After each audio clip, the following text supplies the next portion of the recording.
ನಮ್ಮಲ್ಲಿ ಹೆಚ್ಚು ಗಾರ್ಮೆಂಟ್ಸ್ ಕಾರ್ಖಾನೆಗೆ ಹೋಗುವಂಥವರು, ಕೂಲಿ ಕಾರ್ಮಿಕರು, ಮಧ್ಯಮ ವರ್ಗದವರು ಇರ್ತಕ್ಕಂಥ ಪ್ರದೇಶಗಳು ಸುಮಾರಿದೆ. ಆ ಭಾಗದಲ್ಲಿ ಕೋವಿಡ್ ಬಂದಾಗಿರ್ಬೋದು, ಸಂಕ್ರಾಂತಿ ಬಾಗಿನ ಇರ್ಬೋದು, ಸ್ಕೂಲ್ ಫೀಸ್ ಇರ್ಬೋದು, ಸ್ಕೂಲ್ ಪುಸ್ತಕಗಳು ಕೊಡೋದಿರ್ಬೋದು, ಪಟಾಕಿ ಕೊಡೋದಿರ್ಬೋದು, ಪ್ರತಿಯೊಂದು ಬಾರಿನೂ ಸಹ ಇದನ್ನ ಸಹಾಯ ಮಾಡಿಕೊಂಡೇ ಬರ್ತಾ ಇದೆ. ಇದೇನು ಇವತ್ತಲ್ಲ, ಸುಮಾರು 12 ವರ್ಷಗಳಿಂದ ನಡೀತಾನೆ ಇದೆ. ಆದರೆ ಏಕಾಏಕಿ ಈ ವರ್ಷ ಪೊಲೀಸ್ನವರು ಸುಮಾರು 100 ಜನ ಇದ್ದಾರೆ. ಅದರಲ್ಲಿ ಒಂದು 3-4 ಜನ ಸ್ಟೇಷನ್ ಇನ್ಸ್ಪೆಕ್ಟರ್ಗಳು, ಎಸಿಪಿಗಳು ಎಲ್ಲ ಬಂದಿದ್ದಾರೆ. ಪಟಾಕಿ ಕೊಡಬಾರದು ಅಂತ ಹೇಳ್ತಾರೆ. ನಿರ್ಭೀತ, ನಿಷ್ಪಕ್ಷಪಾತ, ವಿಶ್ವಾಸಾರ್ಹ ಸುದ್ದಿಗಳಿಗೆ ಮತ್ತೊಂದು ಹೆಸರಾಗಿರುವ ನ್ಯೂಸ್ 18 ಕನ್ನಡ ಈಗ ಆಪ್ನಲ್ಲೂ ಲಭ್ಯವಿದೆ. ದಯವಿಟ್ಟು ಇಲ್ಲಿರುವ QR ಕೋಡ್ ಅನ್ನು ಸ್ಕ್ಯಾನ್ ಮಾಡಿಕೊಂಡು ಆಪ್ ಡೌನ್ಲೋಡ್ ಮಾಡೋದಕ್ಕೆ ಮರಿಬೇಡಿ. ನಿಮ್ಮ ಬೆಂಬಲ ಹೀಗೆ ಸದಾ ನಮ್ಮೊಂದಿಗಿರಲಿ. ಧನ್ಯವಾದ. ಪಟಾಕಿ ಕೊಡೋದು ಎಲ್ಲಿಂದ ನಾವು ತರೋದು? ಎಲ್ಲಿ ಇವತ್ತು BBMP ಅವರು ಒಂದು ಸಪರೇಟಾಗಿ ಒಂದು ಜಾಗ ಮಾಡಿದ್ದಾರೆ. ಆ ಜಾಗದ ಹತ್ರ ಹೋಗಿ ಖರೀದಿ ಮಾಡಿಕೊಂಡು ಇಲ್ಲಿ ತಂದು ಕೊಡೋಂಥ ಕಾರ್ಯಕ್ರಮ ನಾವು ಮಾಡ್ತಾ ಇರೋದು. ಪ್ರತಿ ವರ್ಷ ಮಾಡ್ತಾ ಇದ್ದೀವಿ, ಈ ವರ್ಷನೂ ಮಾಡ್ತಾ ಇದ್ದೀವಿ. ಆದರೆ ಹೊಸದಾಗಿ ಪೊಲೀಸರು ಏನು ಹೇಳ್ತಾ ಇದ್ದಾರೆ, ಮಾಡಬಾರ್ದು, ಕೊಡಬಾರ್ದು. ಅದಕ್ಕೆ ನಾನು ಅವ್ರಿಗೆ ಕೇಳಿದೆ, ಆಯಿತು, ಒಂದು 10 ಪ್ಯಾಕೆಟ್ ಇಟ್ಕೊಂಡಾದ್ರೂ ಹಂಚ್ಬೋದಲ್ಲ ಬಡವರಿಗೆ, ಮಧ್ಯಮ ವರ್ಗಕ್ಕೆ ಅಂತ ನಾನು ಕೇಳ್ತಾ ಇದ್ದೀನಿ. ಅದಕ್ಕೂ ಅವಕಾಶ ಇಲ್ಲ ಅಂತ ಇದ್ದಾರೆ. ಒಳ್ಳೆ ಅಂಗಡಿಯಿಂದ ನೇರವಾಗಿ ಖರೀದಿ ಮಾಡಿ ಬಡವರ ಮನೆಗಳಿಗೆ ನೇರವಾಗಿ ತಲುಪಿಸಬಹುದು ಅಂತಾನು ಕೇಳ್ತಾ ಇದ್ದೀನಿ. ಮನೆಗೂ ತಲುಪಿಸೋಂಗಿಲ್ಲ ಅಂತ ಹೇಳ್ತಾ ಇದ್ದಾರೆ.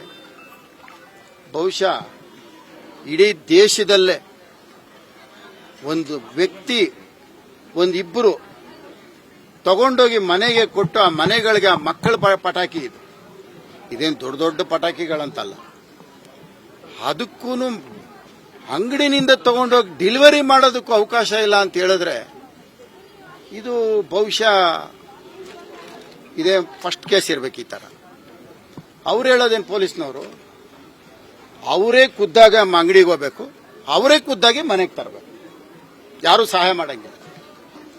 ಈಗ ಇಷ್ಟೊತ್ತು ಪೊಲೀಸ್ನವ್ರು ಮಾತಾಡಿ ತಾವು ನೋಡಿದ್ರಿ. ಸೋಷಿಯಲ್ ಸರ್ವಿಸ್ ಮಾಡೋ ಅಂತವರು ತಗೊಂಡೋಗಿ ಕೊಡ್ತಾರೆ, ಬಿಡಿ ಅಂತ ಹೇಳಿದ್ರು, ಅದಕ್ಕೂ ಬಿಡಲ್ಲ ಅಂತ ಹೇಳ್ತಾರೆ. ಏನಿದ್ರ ಉದ್ದೇಶ? ಊರಹಬ್ಬ ಮಾಡಕ್ಕೂ ಬಿಡಲ್ಲ, ಕೋರ್ಟಿಂದ ಆರ್ಡರ್ ತಂದು ನಾವು ಊರಹಬ್ಬ ಮಾಡಬೇಕು. ಗಣೇಶನ ಹಬ್ಬ ಮಾಡೋದಕ್ಕೆ ಕೋರ್ಟಿಂದ ಪರ್ಮಿಷನ್ ತಂದು ಮಾಡಬೇಕು. ಇಲ್ಲಿ ನಡೀತಾ ಇರೋಂಥ ಇಡೀ ಕ್ಷೇತ್ರದಲ್ಲಿ ಎಲ್ಲೂ ಇಲ್ಲ, ಬರೀ ಒಂದೇ ಒಂದು ಲಕ್ಷ್ಮೀದೇವನಗರದಲ್ಲಿ ಮಾತ್ರ. ಯಾರನ್ನ ಮಾತನಾಡಿದ್ರೆ ಅವ್ರ ಮೇಲೆ ದಲಿತ ದೌರ್ಜನ್ಯ ಕೇಸ್ ಹಾಕೋದು. ಇದು ಇಲ್ಲಿ ನಡೀತಾ ಇರುವಂತದ್ದು ದೌರ್ಜನ್ಯ. ಯಾರು ಮಾಡ್ತಿದ್ದಾರೆ ಇಲ್ಲಿ? ಕಾಂಗ್ರೆಸ್ ಪಾರ್ಟಿ, ಕಾಂಗ್ರೆಸ್ ಸರ್ಕಾರ, ಕಾಂಗ್ರೆಸ್ ಬೆಂಬಲಿಗರು.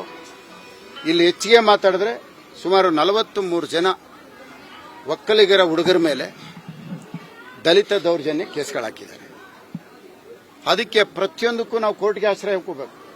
ಪ್ರತಿಯೊಂದಕ್ಕೂ ಬೇಕಾದ್ರೆ ತಾವು ನೋಡಿ, ಊರಹಬ್ಬ ಮಾಡೋಕ್ಕೆ ನಾವು ಕೋರ್ಟಿಂದ ಪರ್ಮಿಷನ್ ತಂದು ಊರಹಬ್ಬ ಮಾಡಿದ್ವಿ. ಇದು ಇಲ್ಲಿ ನಡೀತಾ ಇರೋಂಥದ್ದು. ಸರ್, ಈ ಪಟಾಕಿಗಳು ನಿಮ್ಮ ಕ್ಷೇತ್ರದಲ್ಲಿ ಅಷ್ಟೇ ಇದೆ, ಬೇರೆ ಕಡೆ ಯಾವುದು? ಪಟಾಕಿ ಉಚಿತವಾಗಿ ಹಂಚಬಾರದು ಅನ್ನುವಂತ ನಿಯಮ ನಿಮ್ಮ ಕ್ಷೇತ್ರಕ್ಕೆ ಅಲ್ಲಲ್ಲ, ಆಯ್ತು, ಅವ್ರು ಏನ್ ಹೇಳಿದ್ರು ಕೇಳೋಣ. ಅಂಗಡಿಯಿಂದ ತಂದು ಮನೆಗೂ ಕೊಡಬೇಡ ಅಂತ ಇದಾರಲ್ಲ, ಆಯ್ತು, ಒಂದು ವ್ಯಕ್ತಿ 1-2 ಮನೆ ಕೊಡ್ತಾನಪ್ಪ, ಸಹಾಯ ಮಾಡೋಣ, ಕಾರ್ಯಕರ್ತರು ಮಾಡ್ತಾನೆ. ನಮ್ಮಲ್ಲಿ ಕಾರ್ಯಕರ್ತರು ಮನೆಗಳಿಗೆ ತಗೊಂಡೋಗಕ್ಕೂ ನೀವು ತಗೊಂಡೋಗಿ ಕೊಡಬಾರ್ದು ಅಂದ್ರೆ ಎಂಥ ದುರಂತ ಇದು. ಬಿಲ್ ಇರುತ್ತೆ, GST ಇದೆ, ದುಡ್ಡು ಎಲ್ಲ ಇದೆ, ಕಾನೂನುಬದ್ಧವಾಗಿ ವ್ಯಾಪಾರ. ಇವರು ಮನೆಗೆ ಇವ್ರೋಗಿ ತಗೊಂಡೋಗಕ್ಕಲ್ಲ, ಇವ್ರು ಇನ್ನೊಬ್ಬರನ್ನ ಕಳಿಸಿ ತರಿಸ್ಕೊಳ್ತಾರಪ್ಪ. ಹಂಗಿಲ್ಲ. ಏನ್ ಮಾಡ್ತೀರಿ ನೀವು? ಪಟಾಕಿ ಖರೀದಿ ಮಾಡಿ ಆಗಿದೆ, ಹಂಚಿಕೆ ಮಾಡಿ ಖರೀದಿ ಮಾಡಾಗಿದೆ. ಏನ್ ಮಾಡ್ತೀರಿ? ಈಗ ಮನೆಗಳಿಗೆ ಕೊಡ್ಬೇಕಲ್ಲ, ಮನೆಗೆ ಎತ್ಕೊಂಡೋಗಿ ಕೊಡಕ್ಕೂ ಬಿಡ್ತಾ ಇಲ್ಲ. ಎಷ್ಟು ಮನೆಗಳಿಗೆ ಹಂಚಬೇಕು?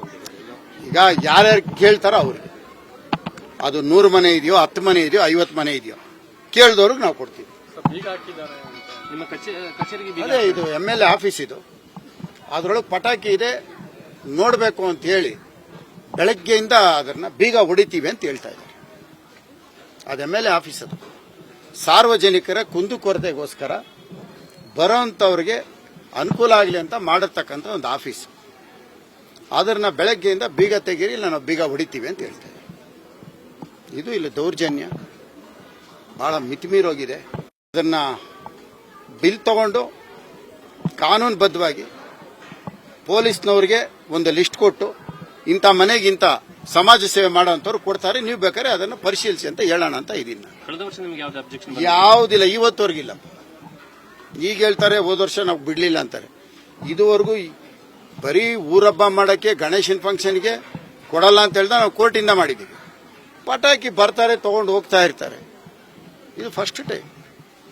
ಏನು 100 ಜನ ಪೊಲೀಸರು ಬರುವಂತದ್ದ ಇದು? ನಿರ್ಭೀತ, ನಿಷ್ಪಕ್ಷಪಾತ, ವಿಶ್ವಾಸಾರ್ಹ ಸುದ್ದಿಗಳಿಗೆ ಮತ್ತೊಂದು ಹೆಸರಾಗಿರೋ ನ್ಯೂಸ್ 18 ಕನ್ನಡ ಈಗ ಆಪ್ನಲ್ಲೂ ಲಭ್ಯ ಇದೆ.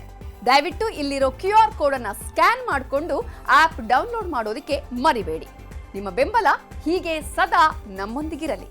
ಧನ್ಯವಾದ.